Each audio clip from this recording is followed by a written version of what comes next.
আমার হাতে যে মাটির পাতিল দেখতেছেন, এই পাতিল আমি বাজার থেকে কিনে আনছিলাম।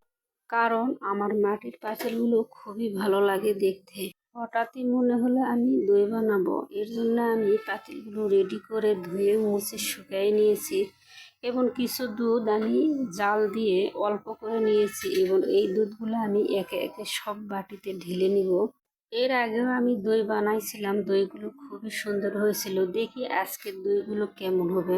অনেক বড় ভিডিও হয়ে যায়, এই জন্য আমি শর্টকাটে আপনাদেরকে দেখাই দিচ্ছি। এরপর ওয়ান টাইমের একটা গ্লাস ছিল, সেখানেও আমি দই বসাই দিলাম। বড় একটা পাতিলের মধ্যে আমি গরম কাপড় বিছিয়ে দিয়ে এখানে একে একে সবগুলো দই আমার ধরে নিয়ে আর একটা পাতিলে দিয়েছিলাম। এরপর চুলার আঁচের অল্প হিটের মাঝখানে আমি রেখে দিয়েছিলাম সারা রাতের জন্য।